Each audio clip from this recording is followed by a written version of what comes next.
tickets California worth 1.7. Now, of course, you can't hear me while the news is playing. But we are recording video for Elizabeth. We record the audio for the replays and archives and all that good stuff.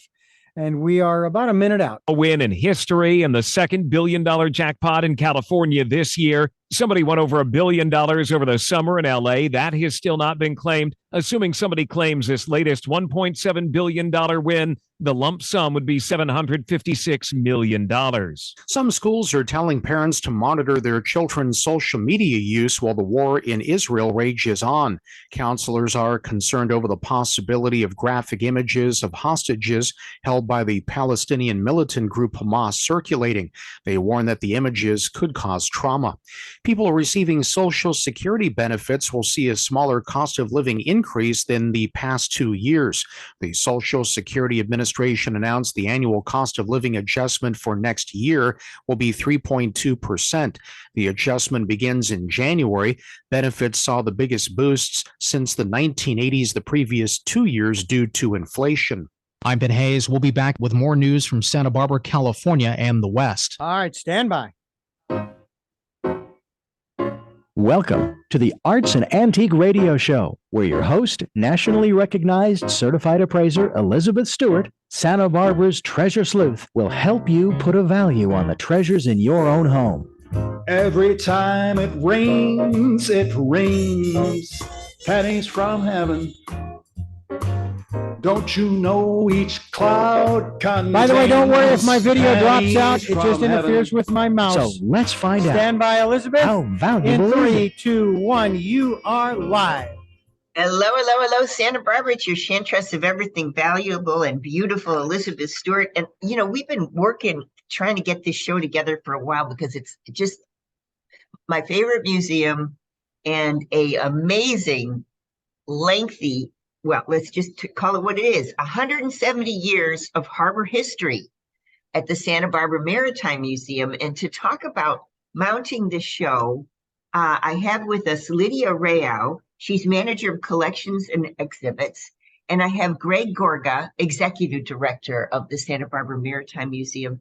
And, what's so fascinating about the museum is not only do they do maritime history, they do things around maritime history, and I just love that. So some of the things we've covered in the past, Richard and I have done shows with Greg about the beautiful art that he's brought into the museum. Some of the famous surfers, believe it or not, who are ancient now, coming to speak at the museum.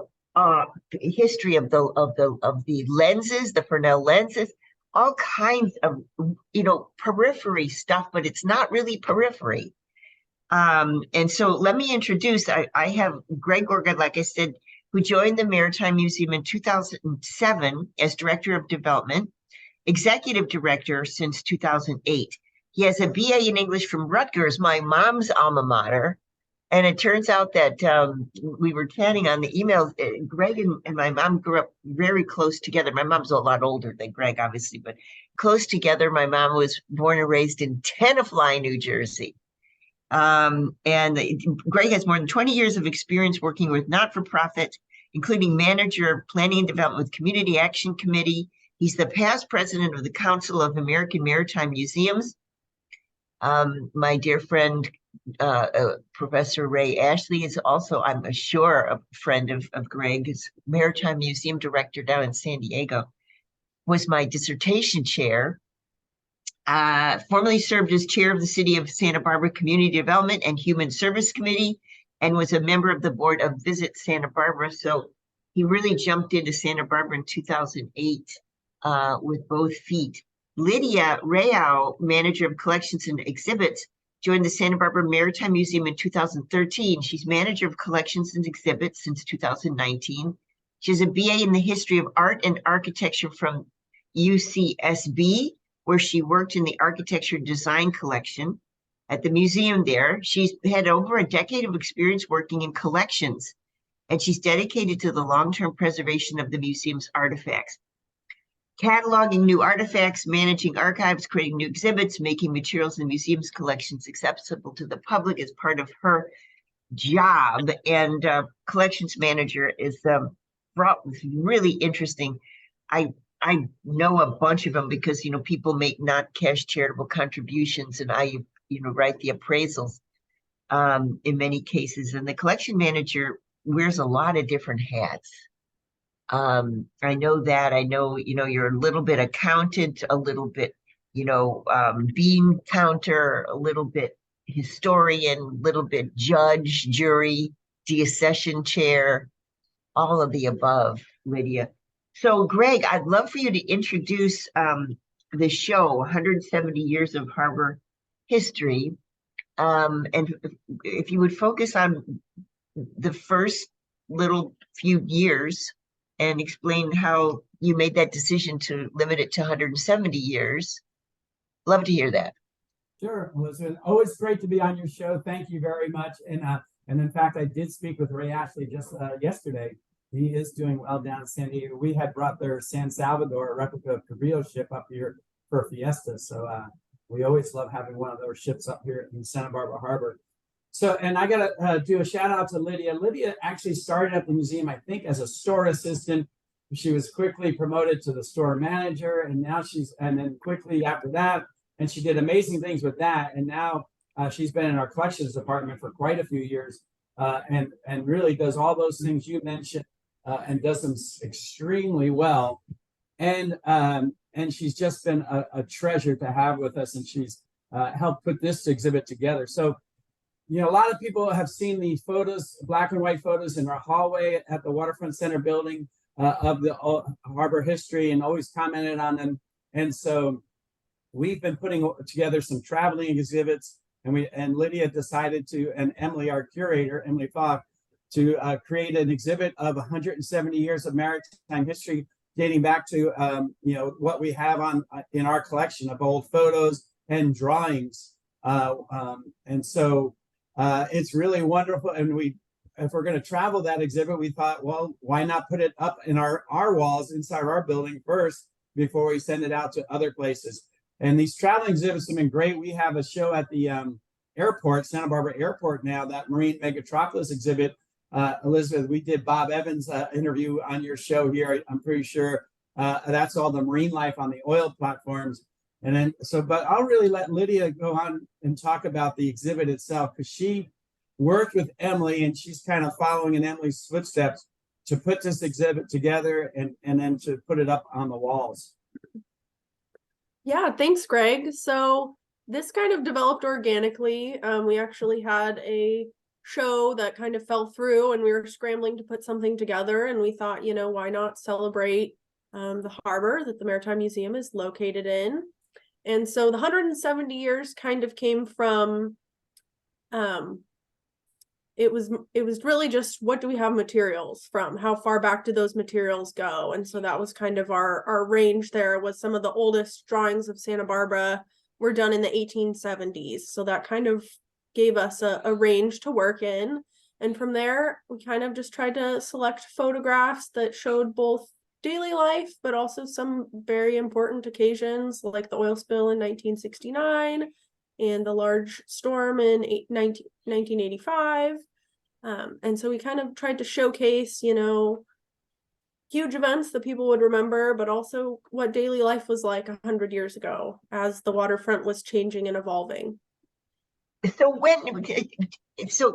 can you tell us how it evolved? I know the wharf changed drastically, so it walk us through that. I remember sitting and having lectures to become a docent at the Historical Museum, and I remember someone from the Maritime Museum coming. This was in 2008 or so. Someone coming and describing the change from when you had to be carried off the boat, literally, to get to Santa Barbara.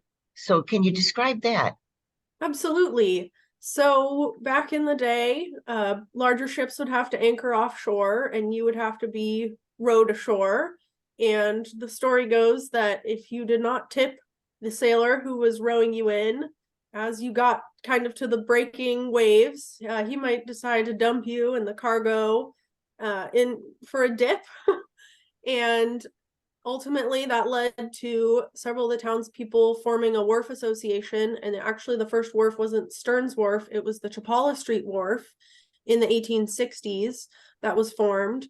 But it was only 500 feet long. So it gave those smaller boats somewhere to ferry to, and folks would have to climb up a ladder onto the pier. So it kept people and mail wet, but it didn't give the larger ships somewhere to dock. And so that's where John P. Stearns came along. He actually tried to join the Wharf Association and offered to lengthen the Chapala Street Wharf. They declined, so he ended up building his own wharf, which is the wharf we know today, Stearns Wharf. And that actually allowed ships to dock up and unload their lumber, mail, cargo, and passengers. Did I hear you right, Liddy, when you said the Chapala Street dock kept mail and people wet? Dry, sorry. Oh, dry. Okay. Everyone dry. But it didn't give those larger ships a place to actually pull up and dock, and people could just disembark directly. So they would still have to row up to that wharf and then hop out from there. And even I have an interesting connection. It's Stearns Wharf. So I had a client who raised a Galapagos turtle, a 400 to 500 pound animal, from its egg form to this massive turtle. And he was what do they call the people that are interested in is it herpetologist? Anyway, he was a collector of turtles, anything, and he had a kind of a farm out in Los Olivos. He wanted to donate the turtle to a zoo, and he wanted to take the tax deduction. He was the great grandson of Stearns. He was a Stern, yeah, and highly intelligent man. I mean, and he had because I noticed, Stearns is spelled in an interesting way, and I noticed the same spelling, and I asked him if he was any relation, and he was. So yeah, there's ancestors still in town, around town. Yeah, and I would just add that Chapala Street Pier, it was difficult for the passengers to get off those smaller ships, as Lydia mentioned, especially the ladies, because they had to climb up a ladder, and they were still wearing their dresses and not pants back then, and so it was very embarrassing for them to have to do so. And then the other thing Lydia mentioned is that the lumber was an important part of Stearns Wharf, because that's really what he was a lumberman. And before that, not only would you have to get rowed in, the lumber was just tossed off the lumber schooners because they were too big to get into the Chapala Street Pier. So we used to joke you'd pick your lumber up at Ledbetter Beach or West Beach or East Beach, depending on the currents. Now, tell me, the Stearns had an interest in doing this, right? So what did he get out of making our pier? He had the lumber mill. He was building a lumber mill, and so they needed a bigger pier to get the lumber schooners to go right up to it and offload that way. And I believe J.J. Hollister gave him the loan to make this happen. Yes, yeah, $40,000, and I think he had it done within a year. And am I remembering right that there was a certain amount of dredging that needed to be done and didn't take the first couple of times? So that's actually more related to the harbor itself. Uh-huh. And that was kind of a known issue even before the harbor was built. And we had, it was mostly members of the yacht club who were pushing for a harbor to store their yachts, of course. And for several decades, actually, there was no luck in getting federal or state funding for a harbor. And so they finally realized they would have to raise those funds on their own. But the yacht club members actually did several tests. They dumped bales of hay and glass bottles off of the cliffs near Hope Ranch and followed what's called the longshore drift, which is how the waves move the sand along the beach. So, if you've ever gone swimming and you get in right in front of your chair and your umbrella, and then 10 minutes later, you're, a couple feet down the beach and you got to get out and walk back or swim back. So that's longshore drift. So that's how the waves transport the sand. In Santa Barbara, it's moving from west to east. And so they realized that if they built a harbor, there would be lots of sand buildup. Before the harbor was even built, they knew this would be an issue. Did they try a number of times, or did you mentioned bales of hay and glass bottles? That was to follow the flow of the ocean. So they were learning how the sand would move and affect any potential future harbor. And originally, one of the locations selected was actually the slough that's now the Andre Clark Bird Refuge over by the zoo. And they thought that they could just build a little channel inlet into that refuge and then dredge out that area to make it deeper. And that was originally one of the first selections for a harbor, but ultimately it didn't work out, as we know. How interesting. I can't picture that slough would have been a place for yachts somehow. Well, they would have widened it, deepened it, put a breakwater in front of it. It might have been a better option because of the sand buildup that we experience now, and then we have to dredge all the time here. And the other slough was the Glida slough, but that was too far away from town. And we do have to dredge the harbor. How often, Greg, do we dredge? All the time. It's an annual thing. We get funding because we are a port of refuge between LA and San Francisco, but we get funding. And the times when that contract with the dredge company is run out, we've gotten major storms and had to close the harbor a couple of times in the last 10, 12 years because of that dredging wasn't happening. Oh, interesting. Okay, so we're celebrating today 170 years of harbor history.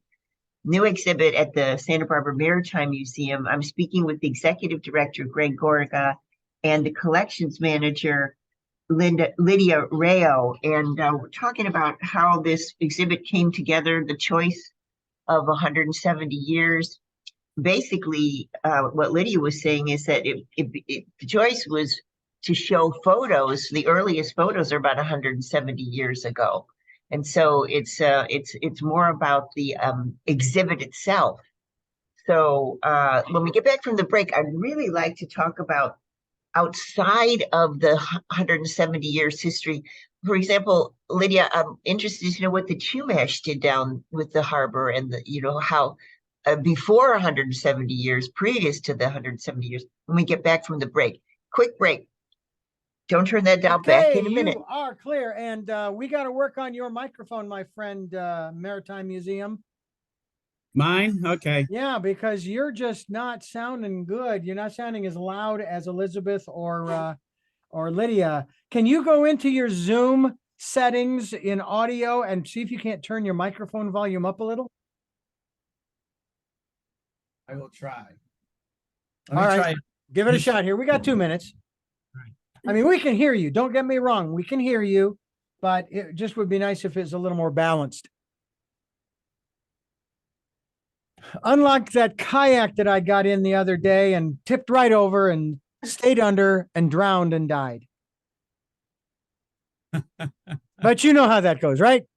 Uh-huh.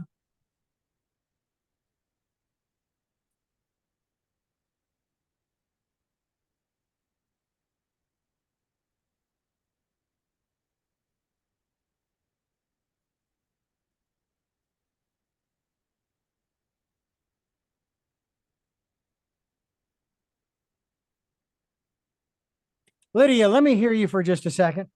Sure. How am I sounding? You're sounding good. And Greg, let me hear you just real quick. How's this sound? You're still a little low. Can you raise it any more? Do you know where the settings are in Zoom? No. Okay. Do you know where the little microphone and the camera are in the lower left-hand corner of Zoom? Yeah. All right. There's the microphone. There's a little arrow next to the right of the microphone. If you click on it, it's a drop-down menu. And at the bottom of that list of items is settings. Okay, there we go. You found it? Okay.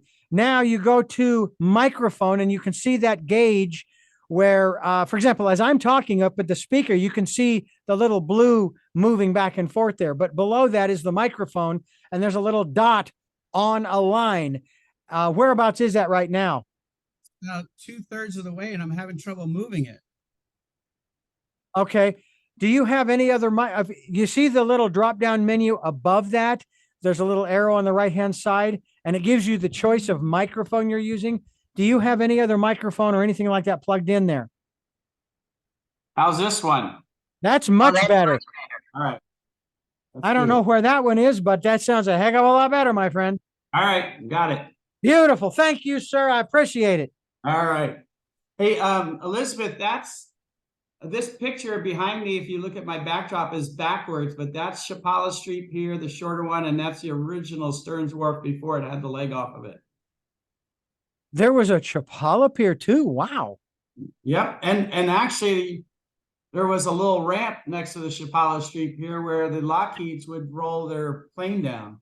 Oh, wow. I don't know why they didn't do piers down from Bath Street, Chapala, Anacapa, Garden. I mean, just have a whole bunch of them. Yeah, right? Yeah. Jersey Shore. There you go. There you go. Put roller All right. coasters on. Now, Elizabeth, I have Bill who is in the waiting room. Shall I just leave him there for right now?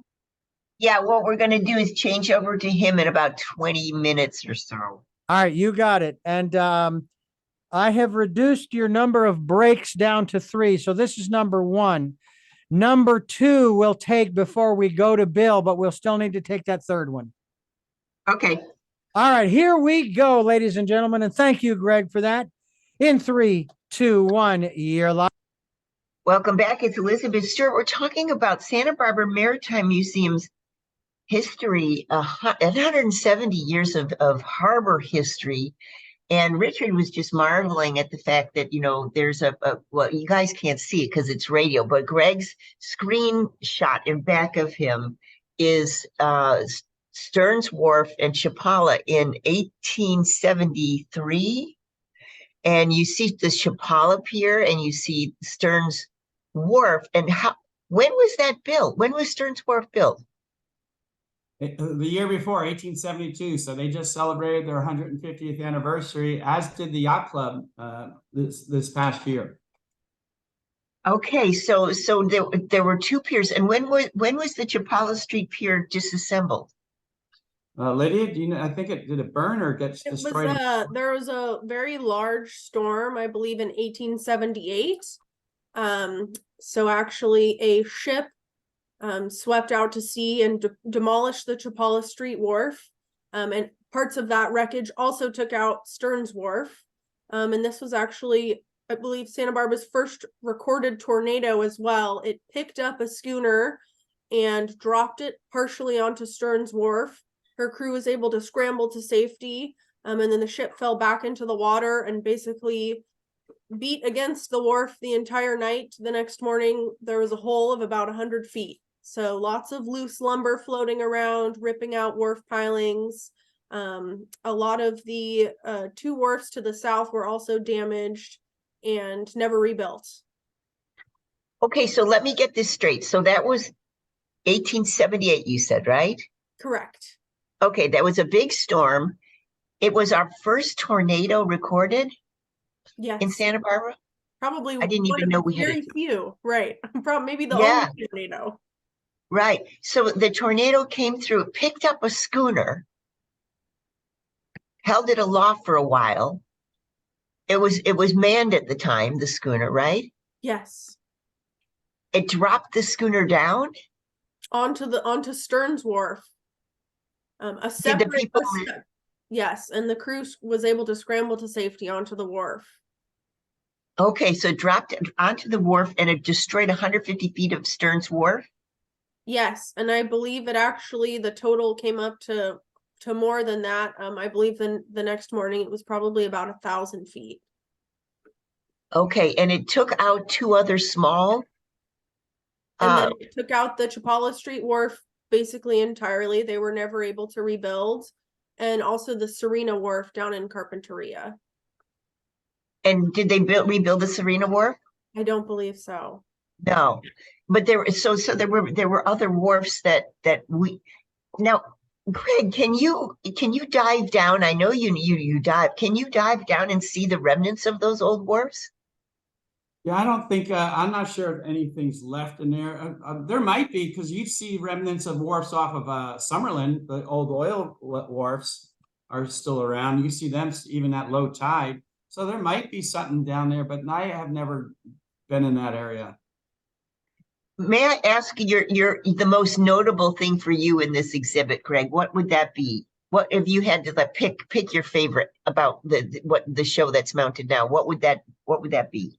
Oh my gosh, there's so many great ones, but probably my favorite. There's a beautiful shot of the Waterfront Center building, the building we're in, which was a WPA Works project. And as it was going up, World War II started, so the city sold it to the Navy for $1, and it's a Navy training center. And there's a photo of a sailor. You see the back of his head and his sailor hat, and the whole Waterfront Center building and what it looked like. Lydia, I'm not sure what year that photo was, but I love seeing the sailor in there with the building that was the Naval Reserve building at one time. Do you know what year that was, Lydia? The one I don't think we have an exact date, but it would have been right around World War II, so late 40s, right after. But there's so many great photos. Lydia, do you have a favorite? Because you put this together. Oh gosh, I would say probably some of the earlier photos before the harbor was built in 1929. Just Cabrillo Boulevard. I didn't realize. I found during my research for this exhibit that we actually had a narrow gauge railroad that ran along Cabrillo and up State Street, and so we had horse-drawn rail cars that would transport people, and so. Probably that photo is one of my favorites. The harbor hasn't been built yet, and it's looking from State Street down Cabrillo towards where the harbor would have been, and you've got horse-drawn carriages on the beach and this horse-drawn rail car on Cabrillo, and the palm trees have just been planted, so they're maybe only about 5 or 6 feet tall. Just incredible to see how the landscape has changed over the last century. And City College Hill. The hill where City College is now, what that looked like before they started tearing some of that mountain down to put in Cabrillo and Shoreline is really cool to see too. Can I ask what the difference is between, Greg, a harbor and a wharf? Well, a harbor is protecting the boats. So technically, Stearns Wharf is actually a pier, because a pier goes out into the water. A wharf generally goes along the coastline. So Stearns Wharf is kind of misnamed. And then a harbor would be more of an enclosure that's protecting mainly boats from the waves. Okay, so and Lydia, you were saying, the reason I asked that question, you were saying in 1929 the harbor was built. Correct. So Stearns Wharf kind of solved the commerce issue.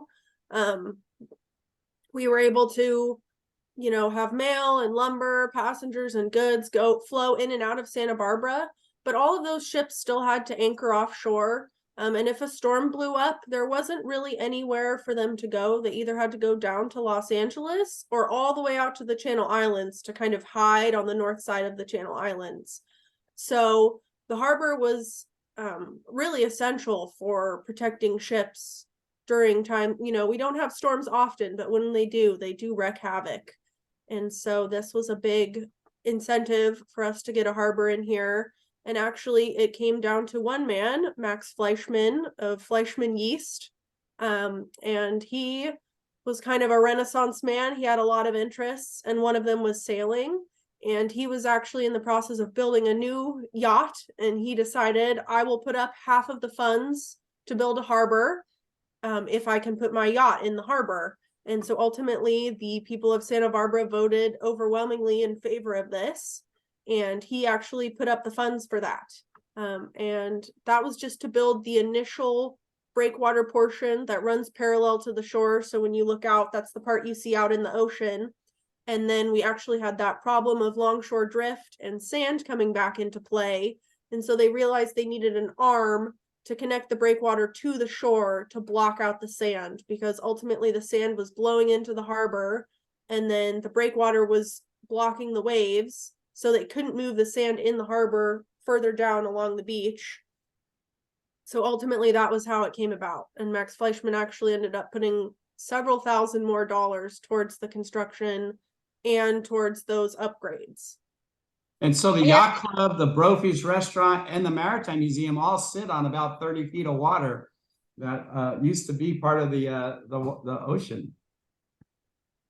So I have to ask this question. So I come from a long line of engineers. I'm the only person in the family that isn't an engineer. In those days, so 1929, was there a specialty engineer to build such a wharf? You know, somebody who was familiar with drift and vectors and all the, I mean, or was it just Mr. Fleischman, who was, as you say, Lydia, a Renaissance man and took it upon himself? Who was responsible for the engineering? Sure. So initially, in the early 20s, Leeds and Barnard were engineers from LA, and they actually proposed several sites for the harbor. And then I believe when they started building the harbor, that was who Max Fleischman went with. And then I think the contractor stopped for some reason or other. I'm not sure. And they found a new contractor and new engineers to finish it up. And I believe that was Merritt, Chapman's, and Scott. And there would have been breakwaters like this in other ports, like would have already been. So I think those engineers had some background with this type of work. And so this was opened in 1929 then. Was there a celebration? So it was actually finished in June 30th of 1930. I'm sure there was a celebration, and actually those two white columns, as you're walking from the parking lot into the harbor along the breakwater, have plaques on them which commemorate Fleischman, the engineers, the contractors, and actually have a very faded picture of the Haida, which was Fleischman's ship that the harbor was ultimately built for. What was the ship's name? Haida, Haida, and they were an indigenous tribe up in Canada. Yeah, right. The Okay. Haida Gwaii. And one of his ships is still in the water and might be visiting us here in a year or two. It's on the East Coast. Tell me more, Greg. Tell me more. Right. Well, Lydia might know more about it, but we were contacted by the captain of the boat, and he wanted more information about the boat. And so, Lydia, where is that boat now? I believe it's in the Mediterranean, but they said they would be making a trip up to or around to San Diego next year. So we're hoping to bring it to Santa Barbara. Oh, that would be fantastic. Because, you know, his house still exists. You know, people take classes in his house from Pacifica. So Fleischman's house still exists. And of course, he started the Santa Barbara Foundation as well. So his generosity lives on for all of us through the breakwater, the harbor, and all the wonderful work that the Santa Barbara Foundation does. And so, Lydia, you told me your favorite image is Cabrillo Street with the gauge railway, et cetera, et cetera, et cetera. Yeah. So when you're selecting these images, what's your criterion? Well, it's kind of difficult. I wanted to kind of go throughout the decades and show, a kind of like a snapshot from each decade of how the landscape and the waterfront changed. And really show what life was like. People used to get around by horse, and now we all have cars and buses and all of this transportation. So just to kind of show that evolution and kind of show some of those keystone moments, but also what daily life would have been like. And can you tell me a little bit, just before we go to quick break here, can you tell me a little bit about what the harbor looked like previous to I mean, it wasn't a harbor, I guess. What was the waterfront like in the Chumash because didn't the Chumash have some kind of encampment at the end? And then when they built one of the hotels, didn't they fill in something? I seem to remember that. Greg, you're shaking your head. Yes. Tell me more. Well, I'll do a little bit. I'm sure Lydia knows this as well. So Burton's Mound, where Potter built the Potter Hotel in 1903, was a Chumash burial ground. Of course, there's Hammond, what we call now Hammond's Meadow in Montecito, also had a Chumash living there. So yeah, I mean, they were all up and down this waterfront, the whole Santa Barbara area, all the way up to Point Conception. So there were Chumash villages everywhere. The Guida Slough was an important Chumash area as well. So certainly they were all along our coastline and out on the islands, of course. Yeah, so out at the airport, what Greg mentioned, Mescalitan Island was actually one of the largest villages in California at the time, estimated to have about 800 to 1,000 people. And then closer to the harbor was Siuktun, which means where the two trails run. And that was Chief Yenanali's village, which we have Yenanali Street to commemorate that. And there were actually freshwater springs in Pershing Park, directly adjacent to that village, in what's now Pershing Park today. And that was where many of the European explorers stopped and landed their skiffs and filled up their water barrels. But there were many villages, more along the coast. There was one up on top where City College is now, Mispu, and Amalomo at the foot of Mission Creek. And now at what's now the Andre Clark Bird Refuge, also, I don't know if I'm pronouncing this right, but Swatete was another village. So there were many small villages along the coast, and they were all heavily involved with the ocean. They built plank canoes. They used these canoes called tamols, and they paddled as far south as Catalina Island and far up the coast. And they engaged in fishing and trade, and this was their main source of transportation. Now, you said there was an island by the airport that was the biggest village. Is that island still around? No, actually, they tore it down and filled it in to make the airport. Really? Yeah, well, so right, that's all marshland out there. Yeah. And so all of the solid land came from leveling that island. And there was a boat built out there. That's why we call that Goleta, because that's a Spanish name for a boat. And some people believe that Cabrillo is actually buried on that island in that slough, and not out San Miguel or some of the other islands it's believed to be. It's very nebulous which island he was eventually buried on. Well, how did he die? He obviously after and during that voyage, they started to get scurvy because they didn't have any fresh fruit. And then he fell and I think had an injury to his leg. And so between that, the gangrene forming on his leg and the scurvy, I believe is what did hit him in.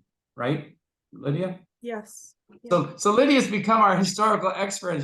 She's just amazing. So we do cocktail parties in the summer for our members. It's free for our Navigator Circle members. And every one of those parties, Lydia brings an artifact or something related to an exhibit we're doing and does a wonderful 10-minute talk about that. She has really, her local maritime knowledge is just incredible now. That's fantastic, Lydia. I have to say, there's a growing scholarly interest in the thing that you do and the thing that I do, because I do kind of an interpretation of objects my whole career. It's been 30 years of interpreting objects. It's called material culture. And it's so it's anthropological, it's archaeological, it's psychological, it's all of the above, but it has to do with the fact that the object can speak without actually using text as a source. The object can be a source. And there's a whole school of, and usually it kind of occurred in England first at Oxford, and it's kind of branched out into like a whole discipline now where it's material culture is the study of the material previous to the thought about the material. It's sort of like looking at the object, letting the object speak. Well, we have to go to a quick break, and I'm thinking that we're changing for the last 15 minutes, and we are actually going to talk, Greg, about the Santa Barbara Revels Harbor Sing, which is October the 15th from 5 to 7. It's a cruise around Santa Barbara Harbor aboard the Condor Express. They're going to be there singing in the sea air with the sunset, and there'll be favorite sea shanties and folk songs, traditional tunes, and a no-host bar, snacks, and a songbook. I know Richard's going to go.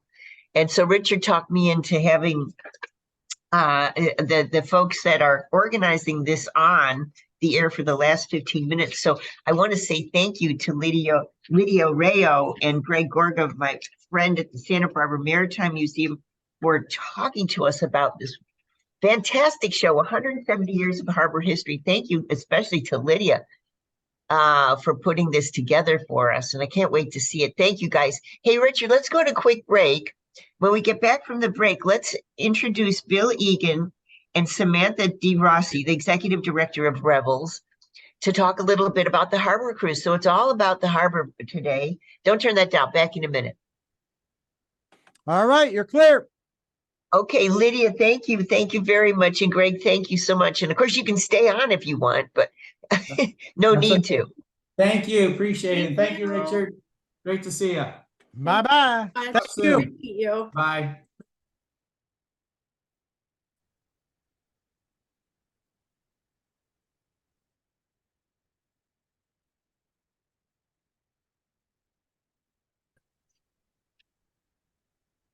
Hello there, Sam. Hey Richard, how you doing? I'm doing great. Looking forward to Sunday. Yeah. you should be- And Saturday too. Yeah. Yeah. Saturday's longer than Sunday, so then I'm really looking forward to Sunday. Sunday is shorter and also involves a lot less wine than Sunday does. So Sunday's got its perks. Exactly. There's a lot less wine on Saturdays than there are on Sundays. And virtually no wine unless you bring it yourself in your drinking water bottle on Mondays. From what I'm told, So- that's frowned upon, but So October the 15th, the 16th, we have the online auction. yes. And okay, and then the Harbor Sing is the 15th. Yes. Okay, and then the Revels is going to be the 16th and 17th December. Yes. So okay, all right, got it. And Richard, are you going to the Condor Express thing? Yes, I've got my tickets already on my phone, and Rita and I are both going to be there. And how much are tickets? Tickets $40. online are 40 or 45 at the door, so I'd get them online. Okay. Yes. And are you almost full? Are there like a Luckily, it's a really big boat, so we've got a lot of space. oh, do you? Okay. Do you know what the capacity is? I don't know that offhand. I mean, we've been on a few of these Condor Express cruises in years past on the Condor Express. And oh yeah, it holds a lot of people. Yeah. Yeah. We don't usually have, hundreds and hundreds of people. We usually have more intimate venues than that. So it's a luxurious amount of space for our kind of event, which should be fun. We just had I don't know if you were listening, but the director of the Maritime Museum and the collections manager talking about the new exhibit, which is 170 years of harbor history down at the Maritime Museum. Oh, what a nice tie-in. Yeah, it really is. It really is. It just worked out great. Hello, Bill. Hello. Fabulous. I gotta check that out. Elizabeth, before we get on, I just want to say thanks for coming to see 154 in Paradise. Appreciate you It doing was fantastic. You were remarkably good. And I loved it. We were there Thursday night. Oh, it was the so best thing. thought-provoking. It was the best thing I've seen in Santa Barbara in years, I think. I loved it too. I couldn't agree with you more, Elizabeth. All right, Elizabeth, it's your turn. In 3, 2, 1, you're live. Welcome back. It's Elizabeth Stewart, and I'm talking about all things harbor today, Santa Barbara Harbor. And I just want to give a shout out to Santa Barbara Revels. Richard has talked this up with me, and he's a member of this, and his friend Bill Egan is here, and we're talking about a couple of events that are happening. Now, first of all, what are the Revels? The Revels is a theater group, but they do all kinds of other. They sing a lot, they dance, they foster a sense of community, and it's sort of multi-diverse people, cultures, etc. And it's about fulfilling the human need for celebration. Of course, it's on stage as a theatrical production, and usually around Christmas time at the Libera Theater. They are doing Tales from Ellis Island, December 1924, December 16th and 17th at the Libero. But to kind of get the fundraising arm together and to get excitement going, there's two things happening. One is the Harbor Sing. This is so cool. Inexpensive, $40 online. It's the Harbor Sing with the Santa Barbara Rebels. It's a cruise around Santa Barbara Harbor the night of October 15th. Wine and snacks. Song leader Micah Vasily. How do you say that name, Sam? Azalici. It's actually Mika. First name's pronounced Mika. Okay, is their song leader, and they're going to sing sea shanties, favorite folk song, traditional tunes. As you tour around, can you imagine the sound of the waves and clinking of glasses and the beautiful voices? There's many people that really know how to sing in the Revels. And Richard, our own Richard Dugan, will be there, etc. I want to introduce just very, very quickly Samantha DeRossi. And Sam has been working professionally in around theater for a decade. She works in Santa Barbara and Denver. She is she joined the Revels 7 years ago, and she went from stage manager, a thankless job in my opinion, boy, stage management, to production stage manager to executive director. She's worked for a lot of our theater companies, Drama Dogs, Dog Star, Producing Unit, Nebula, Sela Dance Collective, etc. And she's directed a number of wonderful things too in town. She has a BA in Theater and Community from University of California, Santa Barbara. She is adjudicated the Colorado New Music Festival, and she sits on the board of Backstory Theater and founding member of Quark Theater. Sam is seasoned, and she writes in her bio that she's only an actor if something goes terribly, terribly, horribly wrong. She'd rather do other things in theater. And Bill is with us. Gosh, I just saw Bill as the lead in 154 in Paradise, the play that, oh my gosh, absolutely wonderful play. He's an actor, director, producer in 40 productions and a co-founder of the Producing Unit Theater Company. He's a 10 years Revel veteran and vice president of the Revels Board of Directors. So Bill, tell me what the event's going to be like. Oh, and there's a fundraiser as well. I neglect to mention there's a fall online auction open now through October 16th, and it's lots of wonderful packages, dinners, getaway packages, special performances, personal services, etc. New items added daily. So, Bill, tell me about the cruise. I want to hear about that first. So yeah, the cruise is like you had mentioned. We'll have Mika who'll be leading those, and sea shanties and folk songs.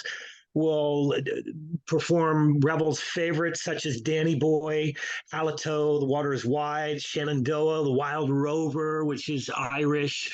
So, and it ties into some of the cultures that we'll be depicting and be on stage in December. The Tales from Ellis Island will have the Jewish contingent, we'll have an Irish contingent, we'll have a Mexican contingent, we'll have a German contingent. And it's really a beautiful show. It's one of the best shows that I've been a part of in 10 years from a script standpoint, because it very seamlessly ties in. And with everything going on in the world right now, as we know, this is really going to be hopefully a very impactful show, but also a celebration of the season, as we always do, but really depicting, the community and love. Hey, Bill, absolutely. Can I ask you a question? Sure. Because it takes place in 1924, this is somehow also, there's a sort of an undercurrent where the law had changed and now there were quotas.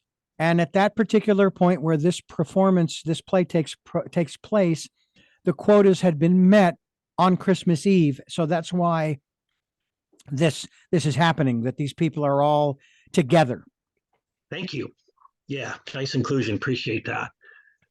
But as So, far as the Condor Express, Elizabeth, it's going to be just a ton of fun. And, the song leader, there'll be a cordless mic. So people want to get on the action and they pass that around and have some fun. Absolutely. Booklets included with the music and the lyrics, so everybody can jump in. A little songbook is included. Yeah, okay. And Richard's saying that we have to go to quick break. Are we going to break right now, Richard? Mm-hmm. Yes. Okay. Quick break. When we get back, I just want to hear a little more detail. Sam, I want you to tell me more about the Revels and what they are exactly. Okay, don't turn that down. Back in a minute. All right, you're clear. Okay, great. So we have just 5 minutes when we get back, right, Richard? Let's see here. 4. 3, 2.5. 2.5 from here. 6. Yeah, you have 3 actually. You only have about 3 minutes. Okay. Copy. Did you have caffeine this morning, Sam? Because we're gonna have to talk fast. Okay, perfect. Getting there. I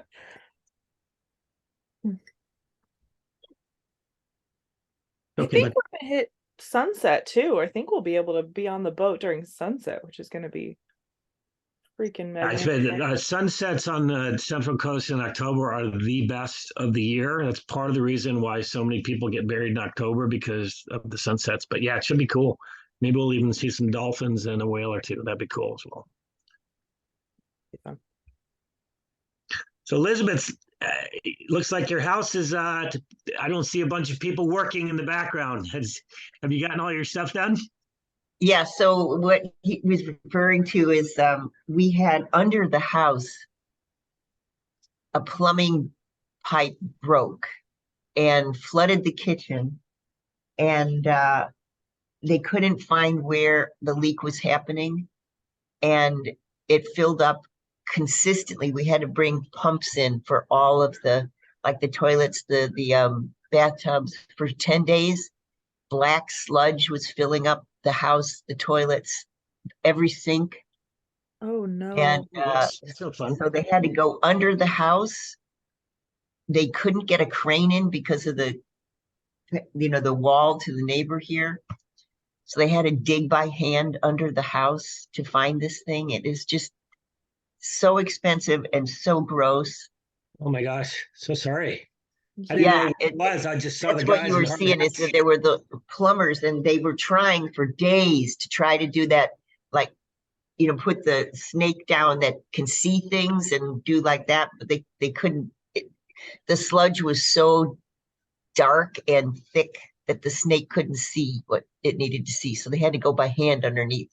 Oh dear. That prop up the side of the house. It was major. It was really gnarly. I mean, plumbing is the worst. I don't know how people even decide to be plumbers. It's just the worst. When that goes wrong in the house, that really goes wrong. Bill, I have to say that cast also for 150 for repair. All right, we're coming back. You've got 3 minutes. Everybody was super. 3, 2, 1. Thank you. Welcome back. It's Elizabeth Stewart. We're talking about Santa Barbara Revels, and I'm joined by Susan DeRossi, and Samantha DeRossi, and I want to know, Samantha, what are the Revels? Well, part of the Revels struggle is that it's hard to kind of explain quickly, and we've been working on that this year, and we kind of recently came up with the phrase interactive concert experience. So if you've been to any of our small pub sings at Dargan's or anything, we have musicians and the song leader kind of leading the, teaching and singing on their own, and then bringing people in, and every event we do kind of scales up from there. So the Harbor Sing is going to be, our song leader and our guitarist. We're featuring Joshua Jenkins on guitar. We'll be singing and we'll be leading everyone, but then anybody can step in and lead the song. Anybody can step in and sing. People can come up with new, bring in a new song that's not in the booklet if they know it well enough to teach it.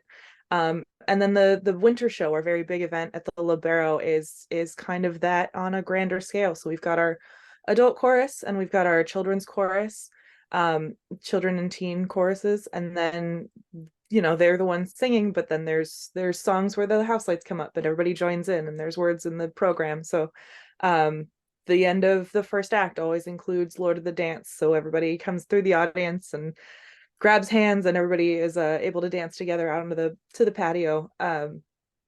So it's an interactive concert experience where you get to go and watch the show and see some storyline and some acting and a lot of singing, but you get to do it too. You get to participate, and then we always hope that people that enjoy participating in the audience will come audition next year and be part of it. And just real quick, Sam, just to interject here. So Revels was started in Cambridge many years ago. There are now 10 Revels companies, Elizabeth, throughout the United States, and we are one of them.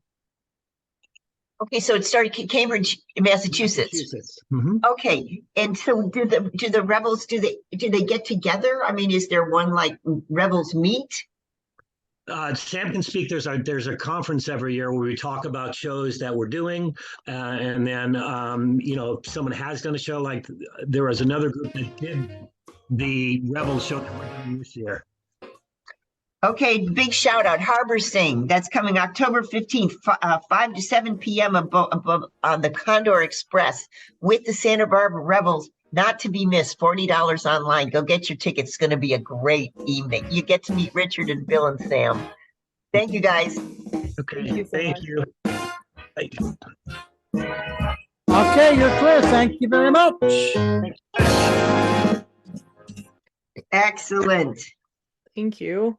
Thank you. Appreciate it Guys, as always, yeah, Elizabeth. thank you. Thank you again for the See you tickets, Bill. tomorrow, That was Sunday, kids. Great. Okay, Richard, we'll see you tomorrow. I will be there. See you, Richard. Thank you. You're very welcome. Talk to you later. Bye.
Test 1 2, test 1 2, 1 2, 1 2, 1 2.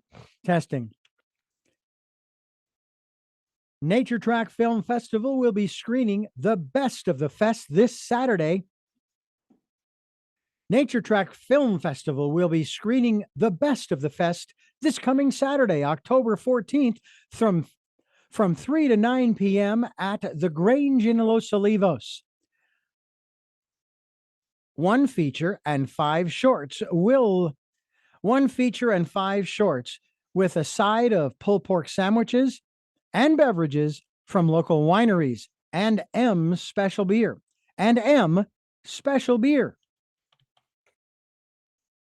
Buy a pass for the day, only $25. For information, go to naturetrackfilmfestival.org. That's naturetrackfilmfestival.org.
Small.